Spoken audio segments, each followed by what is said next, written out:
خصوصا على عبد القادر الجيلاني هو صاحب المعارف والأسرار الذي قدمه على رقبة الأبرار. أما بعد، فأعوذ بالله من الشيطان الرجيم. بسم الله الرحمن الرحيم. إذا زلزلت الأرض زلزالها وأخرجت الأرض أثقالها وقال الإنسان ما لها يومئذ تحدث أخبارها بأن ربك أوحى لها. وقال تعالى في مقام آخر: ظهر الفساد في البر والبحر بما كسبت أيدي الناس ليذيقهم بعض الذي عملوا لعلهم يرجعون.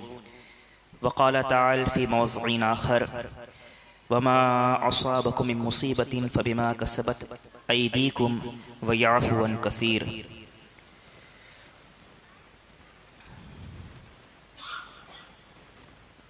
آمنت بالله صدق الله العظيم.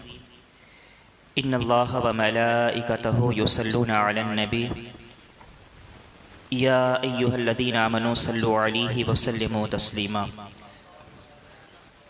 اللهم صل على سيدنا وشفيعنا مولانا محمد النبي الأمي وعليه صلى الله تعالى عليه وسلم صلاة وسلاما عليك يا سيدي يا رسول الله. اللہ رب العزت کی تحمید و تقدیس حضور نبی اکرم رسول محتشم آفتاب ہدا مہتاب عطا در بحر صفا معدنی اتقا سید الاصفیاء اقص نور خدا جلوہ حق نما حضور احمد مجتبی محمد مصطفیٰ ارواحنا فدا صلی اللہ علیہ وسلم کی بارگاہ میں اپنی عقیدتوں کا خراج بشکل درود پیش کر لینے کے بعد انتہائی احترام و عقیدت کے لائق تمام حاضرین سامعین سامعات، السلام علیکم ورحمۃ اللہ تعالی وبرکاتہ. عزیزان محترم، یہ ہماری آپ سب کی سعادت مندی ہے کہ آج ہم آپ محفل 11ویں شریف میں حاضر ہیں اور حاضری کی سعادتیں برکتیں اپنے دامن میں سمیٹ رہے ہیں. چند اشعار کے ساتھ میں اپنی گفتگو کی شروعات کر رہا ہوں. کسی شاعر نے بڑے پیارے انداز میں کہا تھا کہ رکھ لیں جو وہ در پہ مجھے دربان وغیرہ، رکھ لیں جو وہ در پہ مجھے دربان وغیرہ، پھر کیا ہے میرے سامنے سلطان وغیرہ.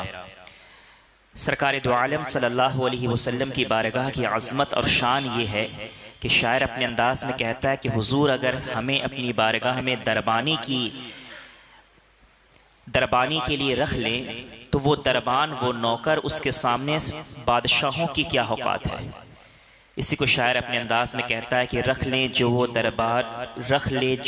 در پہ مجھے دربان وغیرہ، پھر کیا ہے میرے سامنے سلطان وغیرہ. اور خیرات ملی ہو جنہیں سرکار کے در سے، خیرات ملی ہو جنہیں سرکار کے در سے، دنیا کے وہ اٹھاتے نہیں احسان وغیرہ. خیرات ملی ہو جنہیں سرکار کے در سے، خیرات ملی ہو جنہیں سرکار کے در سے، دنیا کے وہ اٹھاتے نہیں احسان وغیرہ. عزیزان محترم، حضور سید غوث پاک رضی اللہ تعالی عنہ کے تعلق سے صرف ایک دو باتیں آپ سماعت فرما لیں. اتنی بات ہمارے لیے جان لینا کافی ہے کہ حضور غوث پاک رضی اللہ تعالی عنہ اس عظیم ہستی اور اس عظیم شخصیت کا نام ہے کہ میرے اپنے مطالعے اور میری اپنی فکر کے حوالے سے اگر میں بات کروں تو انبیاء مرسلین اور صحابہ کرام کے بعد، انبیاء مرسلین اور صحابہ کرام کے بعد دین کی خدمت کے حوالے سے، دین کے احیاء کے حوالے سے جو احسان حضور سیدی غوث پاک رضی اللہ تعالی عنہ نے کیا وہ کسی اور کا حصہ نہیں ہے. حضور غوث پاک رضی اللہ تعالی عنہ نے دین کی خدمت اور دین کی زندگی اور جلا کے حوالے سے جو عظیم خدمات انجام دی اور جو عظیم احسان آپ نے کیا یہ کسی اور کا حصہ نہیں ہے. حضور سیدی غوث پاک رضی اللہ تعالی عنہ ایک صحرا سے تشریف لے کر کے جا رہے ہیں.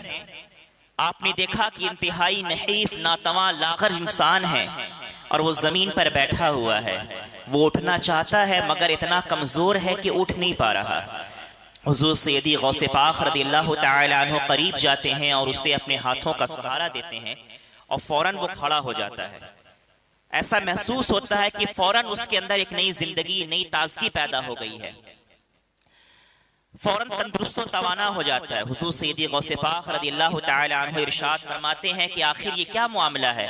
ابھی تم انتہائی نحیف، کمزور لاغر تھے، تم سے اٹھا نہیں جا رہا تھا، میں نے ہاتھ کیا لگا دیا کہ تم اتنے تندرست و توانا ہو گئے کہ فوراً اپنے پاؤں پر کھڑے ہو گئے ہو۔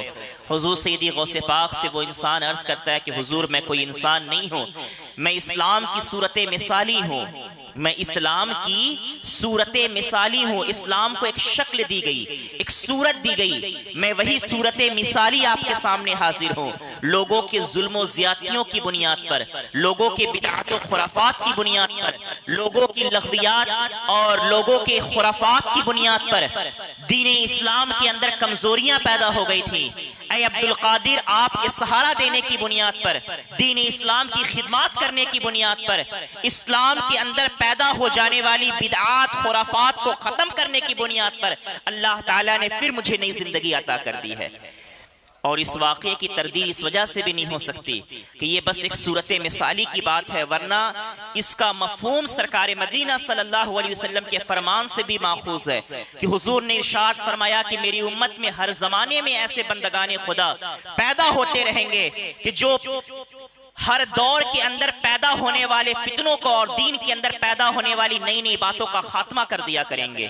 حضور سیدی غوث پاک رضی اللہ تعالی عنہ کو آج دنیا عبدالقادر کے نام سے جانے نہ جانے، حضور سیدی غوث پاک رضی اللہ تعالی عنہ کے نام سے آج محی الدین کے نام سے وظیفے بھی پڑھے جاتے ہیں، محی الدین کے نام کے وظیفے سے بلاؤں کے خاتمے کی ضرورت بھی سمجھی جاتی ہے۔ آج محی الدین سرکار غوث پاک کا یہ جو لقب ہے محی الدین اس قدر مشہور ہوا، اس قدر مشہور ہوا کہ آج ہر ایک کی زبان پر آپ دیکھیں گے کہ وہ جب غوث پاک کی بارگاہ میں استعانت طلب کرتا ہے، مدد چاہتا ہے، استمداد چاہتا ہے، تو حضور غوث پاک رضی اللہ تعالی عنہ کے انہی القابات محی الدین وغیرہ کے ذریعے سے استمداد طلب کر رہا ہوتا ہے۔ حضور سیدی غوث پاک رضی اللہ تعالی عنہ کا مقام و مرتبہ بہت بلند ہے۔ میں متفرق دو تین باتیں بیان کر کے آدھی گھنٹے میں مجھے اپنی گفتگو ختم کرنی ہے، 10 بجے کے اندر ہی اندر۔ عزیزان ملت، بس آپ سے میری یہ گزارش ہوگی کہ جو بھی باتیں آپ سنیں اسے یاد رکھیں اور کوشش یہ کریں کہ جو باتیں قابل عمل ہوں اس پر اپنے عمل کو پختہ کریں، اور جو باتیں قابل اعتقاد ہوں اس پر اپنے عقیدے کو مضبوط کریں۔ حضور سیدی غوث پاک رضی اللہ تعالی عنہ کی شخصیت، آپ کا مقدس اور بابرکت وجود ہر دور کے لیے نعمت غیر مترقبہ ہے۔ ایک ایسی نعمت ہے غوث پاک کا وجود کہ جس کو ہم شمار نہیں کر سکتے۔ اتنی بڑی نعمت، اتنی عظیم نعمت حضور سیدی غوث پاک رضی اللہ تعالی عنہ کا وجود ہے۔ اس بات سے ہمیں آپ سب کو ایگری ہونا چاہیے۔ مگر حضور سیدی غوث پاک رضی اللہ تعالی عنہ ہی نہیں، تمام اولیاء کرام اور تمام مقربان خدا، ان کی جہاں بڑی عظیم شانیں ہوتی ہیں، ان کی زندگی کے ساتھ، ان کے وجود کے ساتھ ایک بات بڑی خاص جو لگی ہوئی رہتی ہے، وہ یہ ہے کہ ہم ان سے جیسی ایکسپیکٹیشن کرتے ہیں، جیسی امیدیں رکھتے ہیں، جیسی اپنی خواہشیں ان کے ساتھ وابستہ کرتے ہیں، ہمیں فیض بھی اسی کے مطابق ملا کرتا ہے۔ اگر صرف اسی ایک جملے کے دلیل کے طور پر میں گفتگو کرنا چاہوں، یا آپ علماء کرام یا مبلغین کی بارگاہ میں زانو طے کریں، تو یہ آپ کو بتائیں گے کہ واقعی بزرگان دین کی بارگاہ میں آدمی جیسی سوچ اور فکر لے کر کے جاتا ہے، اس کی سوچ اور فکر کے مطابق اسے ملا کرتا ہے۔ عزیزان ملت، اور یہ معلوم ایسا کیوں ہوتا ہے؟ اس کی بنیادی وجہ یہ بھی ہے کہ یہ بزرگان دین اللہ رب العزت کی صفات کے مظہر ہوتے ہیں، اللہ تعالیٰ کی صفات کے مظہر ہوتے ہیں۔ اسی لیے کہا گیا کہ خداوند قدوس کی بارگاہ میں جب آپ کو طلب کرنا ہو تو آپ ایسی چیزیں طلب نہ کریں۔ اللہ تعالیٰ سے جب مانگنا ہو، طلب کرنا ہو کچھ، تو ایسی چیزیں طلب نہ کریں کہ جو نارملی طور پر، عام طور پر لوگوں کو مل جایا کرتی ہیں، عام طور پر لوگوں کو حاصل ہو جاتی ہیں، بلکہ ایسی چیزیں کہ جس کو ہم مشکل، دشوار، سخت سمجھتے ہیں، اپنے لیے ایسی چیزوں کا مطالبہ اور ایسی چیزیں خداوند قدوس سے مانگنی چاہیے۔ ایک بات. پھر دوسری بات یہ کہ ان جو مین بات ہے کہ ان بزرگان دین کا معاملہ یہ کہ ہم ان سے جیسی ایکسپیکٹیشن رکھتے ہیں، جیسی امیدیں وابستہ رکھتے ہیں، ہمیں ویسے ہی ان کی بارگاہ سے فیض ملتا ہے. مثلا حضور سید محمد وارث رسول اللہ بنارسی رحمۃ اللہ تعالی علیہ کی بارگاہ ہے. آپ ان کی بارگاہ سے اگر امید یہ رکھتے ہیں کہ آپ بیمار ہو گئے ہیں، آپ ان کی بارگاہ میں جائیں گے، ان کے ہاں کا پانی پئیں گے، ان کے ہاں کی راکھ اپنے ماتھے پر لگائیں گے، ان کے ہاں جا کر کے اللہ رب العزت کی بارگاہ میں دعا کریں گے تو آپ کو شفا ملے گی. یقیناً میرے عزیزوں ضرور بھی ضرور ملے گی. مگر میرے عزیز آپ دیکھ رہے ہیں یہ کوئی بہت بڑی چیز نہیں ہے. بیماری سے شفا کا مل جانا یہ کوئی بہت بڑی بھی چیز نہیں ہے کہ وہ اتنی محنت جستجو اور لگن کے بعد ان بزرگوں کی بارگاہ میں جا کر کے طلب کی جائے. اسی طور پر حضور سیدی غریب نواز رضی اللہ تعالیٰ عنہ کی بارگاہ میں ہزاروں لاکھوں کی تعداد میں لوگ جاتے ہیں. کوئی جاتا ہے اپنے کاروبار کے چلنے کے لیے، کاروبار کی وسعت کی بھیک مانگنے کے لیے جاتا ہے، کوئی اپنی بیماری سے شفا یابی کی بھیک مانگنے کے لیے جاتا ہے، کوئی در غریب نواز پر اپنے بہن بیٹیوں کی شادی نہیں ہو رہی یہ دکھڑا لے کر کے جاتا ہے، کوئی کاروبار کا، کوئی گھر کا، کوئی شادی کا، کوئی اولاد کا، یہ سارے دکھڑے لے کر کے لوگ غریب نواز کی بارگاہ میں جاتے ہیں. اور آپ سب جانتے ہیں کہ حضور غریب نواز رضی اللہ تعالیٰ عنہ کی شان یہ ہے کہ ان کی بارگاہ سے فیض ملتا ہے اور لوگوں کی مرادیں اور حاجتیں ضرورتیں ضرور یقیناً پوری ہو جاتی ہیں. مگر آپ مجھے بتائیں کہ کیا حضور غریب نواز رضی اللہ تعالیٰ عنہ کی بارگاہ صرف اسی کام کے لیے ہے؟ حضور غریب نواز رضی اللہ تعالیٰ عنہ کی بارگاہ سے ہمیں صرف یہی امیدیں وابستہ رکھنی چاہیے؟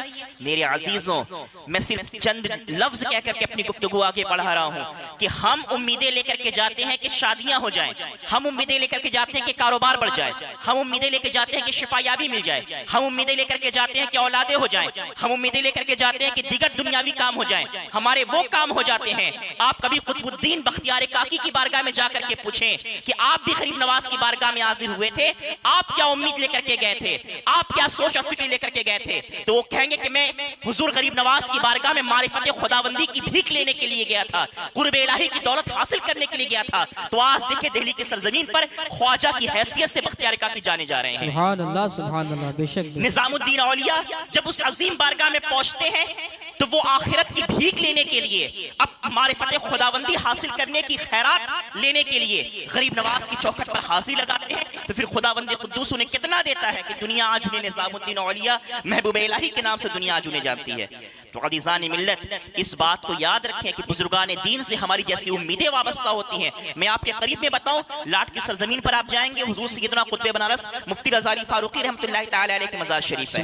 ایک عام سی مزار ہے، نہ اس کے اوپر کوئی قبہ ہے، نہ کوئی ٹائلز ماربل ہے، نہ کوئی اے سی وغیرہ کا کچھ پنکھے کا انتظام ہے، کچھ نہیں. سیدھی سادی سمپل سی پتھر کی ایسی مزار، ایک چادر پڑی رہتی ہے، کبھی کبھی کووں کی بیٹ بھی اس کے اوپر مل جاتی ہے.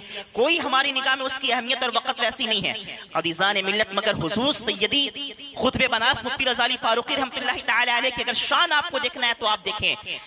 ایکسپیکٹیشن میں بتانا یہ چاہ رہا ہوں کہ امیدیں ہماری سوچ جیسی وابستہ ہوتی ہیں، ہمیں ویسے ہی انداز میں فیض ملتا ہے. اب ان کی بارگاہ میں آپ دیکھیں کہ ہم لوگ 5-10 سال پہلے دیکھتے تھے کہ عورتوں کا وہاں جانا آنا نہیں ہوتا تھا، اب بہت زیادہ عورتوں کا جانا آنا ہوتا ہے. وہ لوگ یہ سمجھتے ہیں کہ بھئی یہاں پر جانے سے ہم بیمار ہیں، جنات نے آج سے اپنے جکڑ لیا ہے، ہمیں اس سے شفا مل جائے گی. بہر خیر انہیں ملتی ہے نہیں ملتی وہ اپنی جگہ بات ہے. مگر حضور قطب بنارس کی شخصیت اگر دیکھنی ہے کہ اس بارگاہ سے جا کر کے ہمیں مانگنا کیا چاہیے تھا. آج ہم جاتے ہیں اولادیں مانگنے کے لیے، گھر کاروبار چلنے کے لیے، بیماریوں کے حوالے سے، یہ سارے حوالے ہمارے ہوتے ہیں بزرگوں کی بارگاہ میں حاضری دینے کے. مگر اس عظیم بارگاہ کے اندر شمس الدین رحمت اللہ تعالی علیہ بنگال کی سرزمین سے پیر و مرشد کی خدمت میں ہیں. ولایت کا بڑا مقام آپ نے حاصل کر لیا ہے. ولایت کا عظیم مقام حاصل کرنے کے بعد ایک مقام پر آ کر کے پیر صاحب نے کہہ دیا کہ اب میرے اندر اتنی استطاعت نہیں کہ میں تمہیں آگے بڑھا سکوں. اب اگر تمہیں اس مقام سے، اس منصب سے، اس درجے سے آگے بڑھنا ہے تو اس کے لیے تمہیں بنارس کی سرزمین پر جانا پڑے گا، رضا علی رحمت اللہ تعالی علیہ کی بارگاہ میں جانا پڑے گا. تو بنگال کی سرزمین سے شمس الدین رحمت اللہ تعالی علیہ وہاں سے تشریف لے کر کے آتے ہیں بنارس.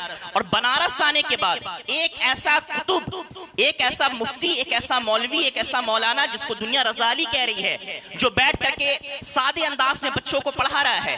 آپ غور کر کے دیکھیں کہ اس بنگال کی سرزمین سے ایک بندہ جو ولایت میں بڑا مقام حاصل کر چکا ہے، اب آگے کی منزل حاصل کرنے کے لیے تشریف لے کر کے آیا ہے. اور آنے کے بعد جب قطب بنارس کی ایک نگاہ پڑتی ہے تو وہ شمس الدین رحمت اللہ تعالی علیہ آج بنگال کی سرزمین پر غوث بنگالہ کے نام سے مشہور و معروف ہیں، اور ان کا آپ قبہ دیکھ لیں، ان کا آستانہ دیکھ لیں، آج مرجع خلائق بنا ہوا ہے، لوگ ان کی بارگاہ میں زار و قطار حاضر ہو رہے ہیں۔ عزیزان ملت، تو معاملہ کیا ہے کہ ان کی بارگاہ میں وہ معرفت حاصل کرنے کے لیے آئے تھے، ان کی بارگاہ میں وہ قرب خداوندی حاصل کرنے کے لیے آئے تھے، ان کی بارگاہ میں وہ اپنے من کو، اپنے دل کو، اپنی روح کو روشن و منور کرنے کے لیے آئے تھے، تو ان کی روشن ہو گئی۔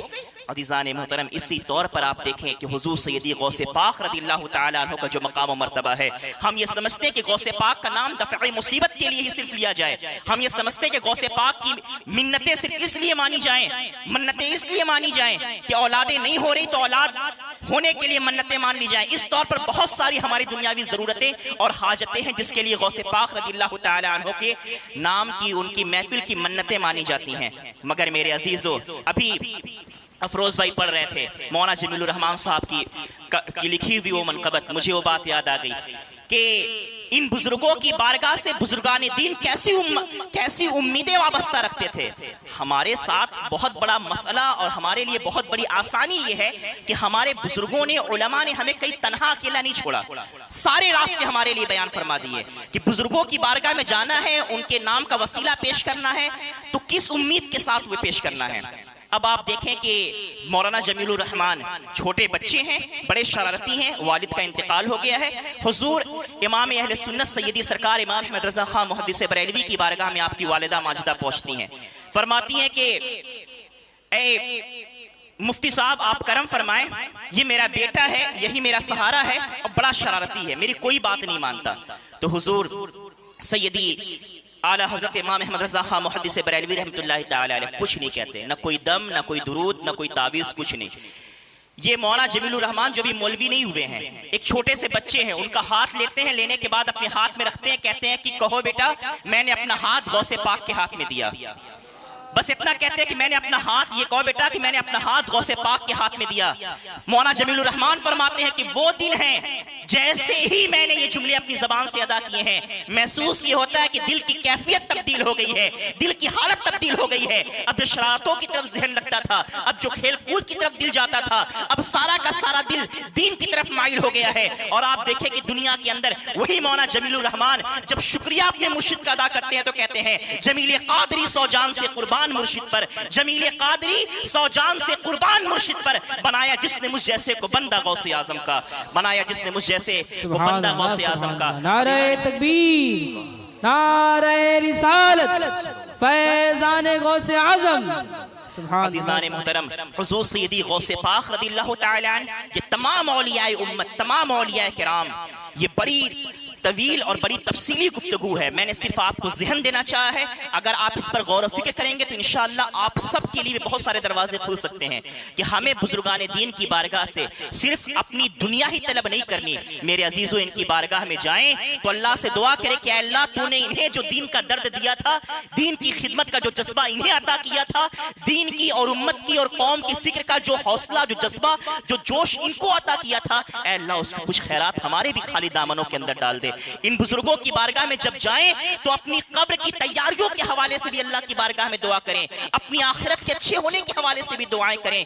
ان بزرگوں کی بارگاہ میں جائیں تو صرف دنیا ہی نہ طلب کریں، بلکہ میرے عزیزو جو دین ہے، آخرت ہے، جو ہمارے لیے یقیناً اور حقیقی اور ضروری چیز ہے، اس حوالے سے ہمیں آپ سب کو فکر مند ہونا چاہیے۔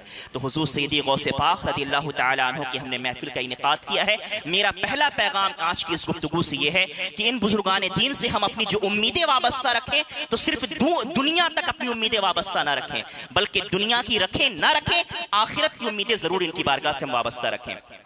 اور دوسرا پیغام کہ آج آپ دیکھ رہے ہیں کہ معاشرے کے اندر اور حالات اور ملک کے بلکہ دنیا کے حالات یہ ہیں کہ اکثر و بیشتر علاقوں کے اندر زلزلے آ رہے ہیں۔ یہ زلزلے کیوں آتے ہیں، کس وجہ سے آتے ہیں، بڑی تفصیلی بات ہے۔ مختصر میں انشاءاللہ اتنی بات ضرور بیان ہوگی کہ جس سے آپ تقریر باتیں سمجھ سکتے ہیں، اگر عمل کرنا چاہے تو آپ کے لیے وہی اتنی باتیں انشاءاللہ کافی ہوں گی۔ قرآن مقدس کے اندر اللہ تبارک و تعالی ارشاد فرماتا ہے، سورۃ الشعراء ہے، آیت نمبر 30 ہے، اللہ فرماتا ہے کہ وما اصابکم من مصیبت فبما کسبت ایدیکم ویعفو عن کثیر، اور جو بھی مصیبتیں تمہیں پہنچتی ہیں، اور جو بھی مصیبتیں تمہیں پہنچتی ہیں وہ تمہاری اپنی ہاتھوں کی کمائیاں ہیں۔ جو بھی مصیبتیں تم کو پہنچتی ہیں وہ تمہارے اپنے ہاتھوں کی کمائیاں ہیں وَيَعْفُ عَنْ كَثِيرٍ، جبکہ حالت تو یہ ہے، اللہ کی شان یہ ہے، معاملہ یہ ہے کہ وَيَعْفُ عَنْ كَثِيرٍ، کہ اللہ تعالیٰ بہت ساری تمہاری غلطیوں کو معاف کر دیتا ہے۔ مطلب مصیبت جو پہنچتی ہے وہ ہمارے ہاتھ کی ساری کمائی کا نتیجہ نہیں مل جاتا۔ اللہ کا معاملہ یہ ہے کہ وَيَعْفُ عَنْ كَثِيرٍ، کہ اللہ تو بہت سارے تمہارے گناہ کو معاف بھی فرما دیتا ہے۔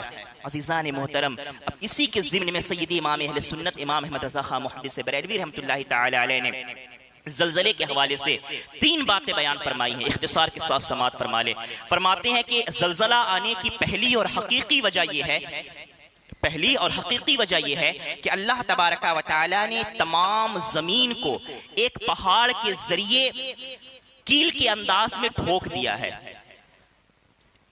اور وہ اتنا عظیم پہاڑ ہے، اتنا بڑا پہاڑ ہے کہ پوری روئے زمین کو وہ گھیرے ہوئے ہے۔ جس طریقے سے ایک بڑا پیڑ آپ دیکھیں گے نا، پیڑ جیسے جیسے بڑا ہوتا ہے تو اس کی شاخیں اتنی ہی زیادہ پھیلی ہوئی رہتی ہیں۔ یہ شاخیں کیوں پھیلتی ہیں؟ اس کی کئی ایک معاملہ ہے۔ ایک بڑا اہم معاملہ یہ ہے کہ شاخیں اس لیے پھیلتی ہیں تاکہ درخت جب بڑا ہو رہا ہے اوپر تو ہوا، آندھی، طوفان وغیرہ کے زد کو اور ان کی چوٹ کو برداشت کر سکے، تو زمین کے اندر بھی تو کچھ بوجھ دبا ہوا ہونا چاہیے، تو اس لیے اس کی جڑیں پھیلی ہوئی رہتی ہیں۔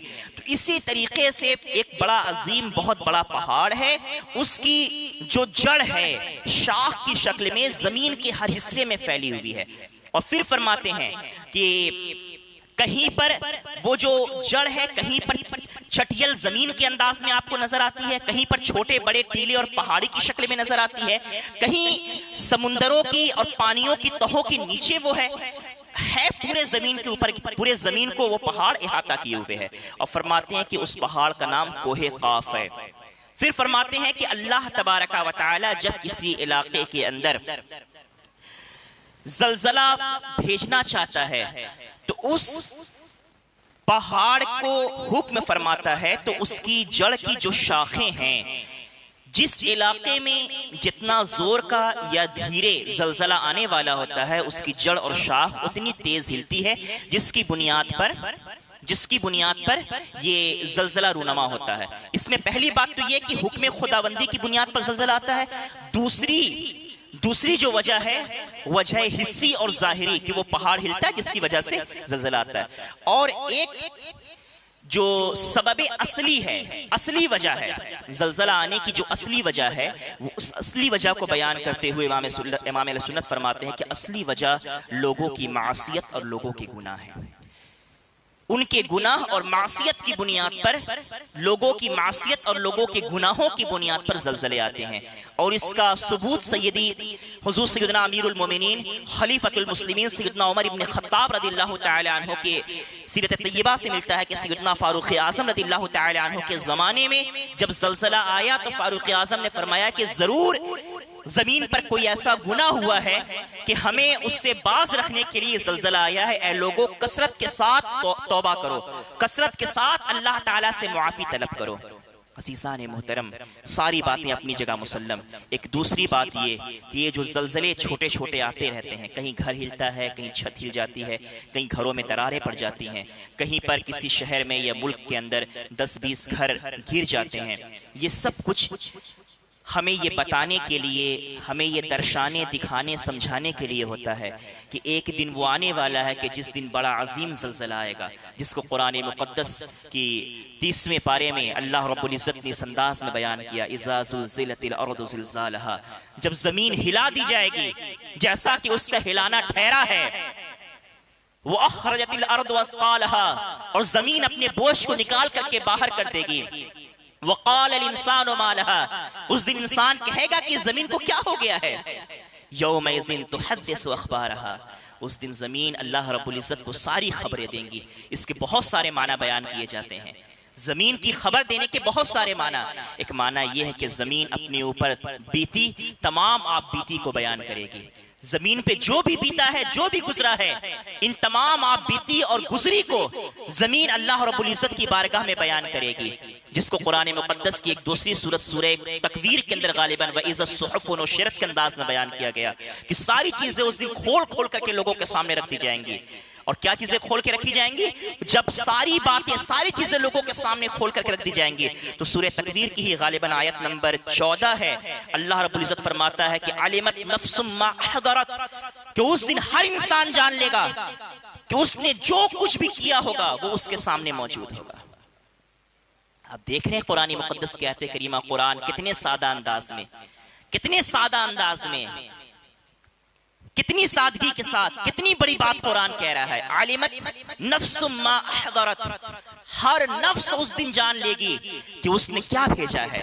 تو جو ہم نے بھیجا ہوگا وہ ہمارے سامنے ہوگا. عزیزان محترم، اس لیے میری آپ سب سے گزارش ہے کہ یہ جو زلزلے آتے ہیں، یہ زلزلے اس لیے آتے ہیں کہ ہمیں یہ بتائیں اور ہمیں یہ درشائیں یا ہمیں یہ سمجھائیں کہ دیکھو یہ تو ہلکے زلزلے ہیں. جس طریقے سے یہ ہلکا زلزلہ آیا ہے، ایسے ایک بھاری بھی زلزلہ آئے گا. جیسے دیواروں میں دراریں پڑ گئی ہیں، ایسے پہاڑوں میں دراریں پڑ جائیں گی.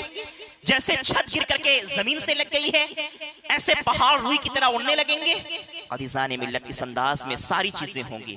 یہ ہمیں بتانے سمجھانے کے لیے آتا ہے. تو اس لیے میرے عزیزوں، جو یہ زلزلے آتے ہیں، جو یہ وبائیں آتی ہیں، یہ سب کچھ آنے کے بہت سارے وجہ ہیں. وجہ اصلی اور حقیقی یہ ہے کہ اللہ تعالیٰ کی مشیت اور اس کے ارادے سے آتی ہیں.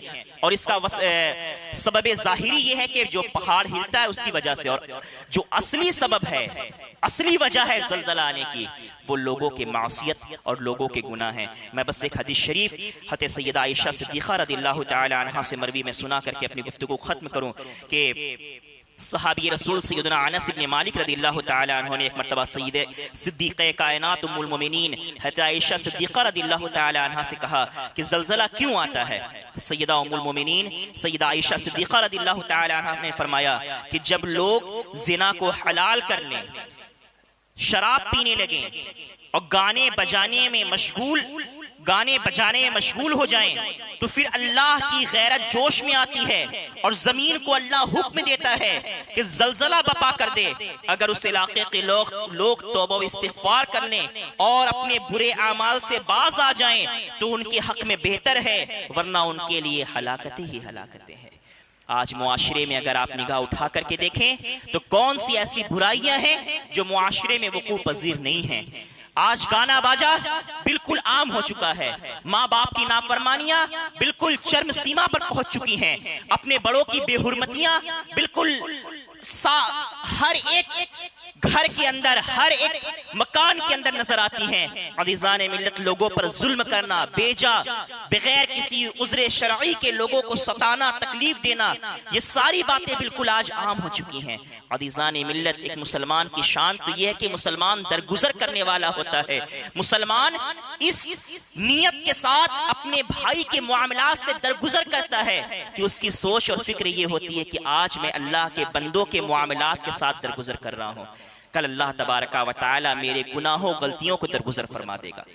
عزیزان ملت، تو یہ ساری باتیں ہمیں آپ سب کو اپنے ذہن میں رکھنی چاہیے. اور ساتھ ہی ساتھ ہمیں یہ جو زلزلے آتے ہیں یہ ہمیں کیا بتانے کے لیے آتے ہیں، اس حوالے سے غور کرنا چاہیے. درود پاک پڑھ لیں. اللہم صلی علی سیدنا و شفیعنا مولانا محمد النبی الامی وعلی صلی اللہ تعالی علیہ وسلم. صلاۃ و سلام علیک یا سیدی یا رسول اللہ. ایک اور حدیث شریف سماعت فرما لے. عمر ثانی عادل حکمران سیدنا عمر ابن عبدالعزیز رضی اللہ تعالی عنہ نے ایک مرتبہ جب زلزلہ آیا تو اپنے تمام گورنروں کو ایک خصوصی پیغام بھیجا، جس میں آپ نے فرمایا کہ سنو اور اچھی طرح جان لو کہ زلزلے کے جھٹکے سزا کے طور پر آتے ہیں، لہٰذا تم لوگ صدقہ و خیرات کرتے رہو اور کثرت کے ساتھ زیادہ سے زیادہ توبہ و استغفار میں لگے رہو. اور حضرت آدم علیہ السلام کی یہ دعا مانگتے رہو کہ ربنا ظلمنا انفسنا وان لم تغفر لنا وترحمنا لنکونن من الخاسرین. عزیزان محترم، اس انداز میں کئی ایک دعائیں بیان کی گئی ہیں. آپ سب، مجھے امید ہے کہ میری بات کو آپ نے سنا ہوگا اور انشاءاللہ اس پر عمل بھی کریں گے. میرے عزیزوں، معاملہ یہ ہے، میں نے خود اس چیز کو بڑے قریب سے دیکھا ہے کہ زلزلے آ رہے ہیں. رات میں لوگوں نے 11 بجے 12 بجے 1 بجے رات میں لوگوں نے اسٹیٹسیں لگائے، مگر ان کا وجود مسجد کے اندر نظر نہیں آیا. ابھی کل بھی زلزلہ آیا، دوپہر میں زلزلہ آیا، مگر مسجد کے اندر ایک آدمی کی، ایک نمازی کی بھی تعداد بڑھی نہیں. اتنا سب کچھ ہونے کے باوجود کہیں فلسطین میں لوگ خون کی ہولیاں کھیل رہے ہیں، پورا قدس لہو لہو پڑا ہوا ہے، پوری مسلمان آبادی آج زندگی اور موت کی جنگ لڑ رہی ہے. آج پوری دنیا کے اندر مسلمانوں کو ذلیل رسوا اور مسلمانوں پر تہمتیں لگانے کے پر جھٹی ہوئی ہے, اڑی ہوئی ہے, مگر اس کے باوجود بھی مسلمانوں کا معاملہ یہ ہے کہ یہ خواب غفلت سے جاگنے کے لیے تیار نہیں ہو رہے ہیں. اے میرے عزیزوں, اگر اب بھی ہم نہ جاگے نا, قرآن مقدس کا فرمان یاد رکھو, بڑا زبردست قرآن کا فرمان ہے. بڑی بہترین بات تو یہ ہے کہ ہم نے قرآن مقدس کو پڑھنا, سمجھنا, غور و فکر کرنا, قرآن سننا سنانا بالکل بند ہی کر دیا. ہم یہ سمجھتے ہیں کہ بس یہ ایک ثواب والی کتاب ہے, اس کو بس پڑھ کر کے ایصال ثواب کرنا ہے. اللہ خیر کرے میرے عزیزو, یہ کتاب صرف ایصال ثواب کے لیے نازل نہیں کی گئی تھی, صرف حصول رحمت اور برکت کے لیے, فیض کے لیے نازل کی گئی تھی. اس قرآن مقدس کے نزول کا ایک بنیادی مقصد یہ ہے کہ لوگوں کو جینے کا سلیقہ اور طریقہ حاصل ہو جائے. تو عزیزان ملت, قرآن بڑی زبردست انداز میں کہتا ہے کہ ان اللہ لا یغیر ما بقوم حتی یغیر ما بانفسہم. اللہ تبارک و تعالی, خدا نے آج تک اس قوم کی حالت نہیں بدلی نہ ہو جس کو خود اپنی حالت کے بدلنے کا احساس. آج ہمیں اپنی حالتوں کے تبدیل کرنے کا احساس نہیں ہو رہا. ہم اپنی زندگی میں جھانک کر کے دیکھتے نہیں ہیں کہ یار ہم سے غلطیاں کہاں ہو رہی ہیں. حقیقت یہ ہے, ایک مسلمان کا ایک بڑی بات یہ ہے کہ جب ایسے حادثات